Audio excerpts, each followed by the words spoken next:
चन्द्रशेखर चन्द्रशेखर चन्द्रशेखर पाहि मां चन्द्रशेखर चन्द्रशेखर चन्द्रशेखर रक्ष मां रत्नसानुसरासनं रजताद्रिशृङ्गनिकेतनं सिञ्जनीकृतपन्नगेश्वरमच्युतानलसायकम् क्षिप्रदग्धपुरत्रयं त्रिदिवालयैरभिवन्दितं चन्द्रशेखरमाश्रये मम किं करिष्यै पञ्चपादपुष्पगन्धपदाम्बुजद्वयशोभितं पाललोचनजातपावकदग्धमन्मदविग्रहम् भस्मदिग्धकलेभरं भवनाशनं भवमव्ययं चन्द्रशेखरमाश्रये मम किं करिष्यै मत्तवारणमुख्यजन्मकृतोत्तरमयमनोहरं पङ्कजासनपद्मलोचनपूजिताङ्घ्रिसरोरुहं देवसिन्धुतरङ्गश्रीकरसिक्तसुभाजटाधरं चन्द्रशेखरमाश्रये मम किं करिष्यै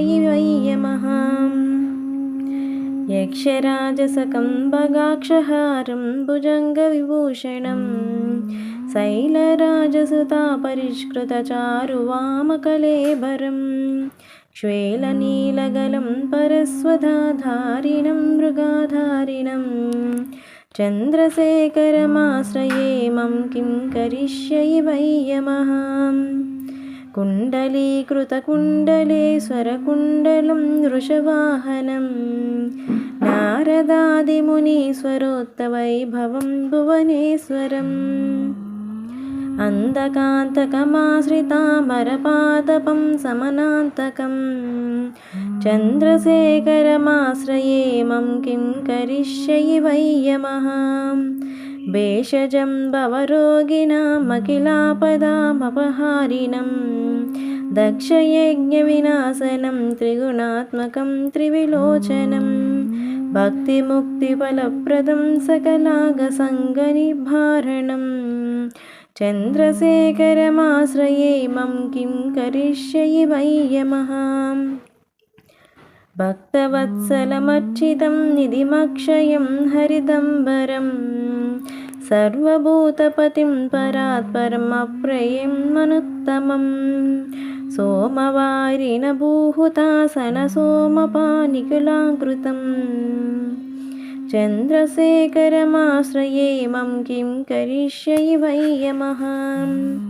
विश्वसृष्टिविधायिनं पुनरेव पालतत्परं संहरन्तमपि प्रपञ्चमशेषलोकनिवासिनं क्रीडयन्तमहर्निशं गणनादयुधसमान्वितं चन्द्रशेखरमाश्रये मम किं करिष्यै मृत्युभीतमृकुण्डभुजोनुकृतशवं शिवसन्निधौ यत्र कुत्र च यः पठेत्तस्य मृत्युभयं भवेत् पूर्णमायुररोगतामभिलातसम्पदमादरं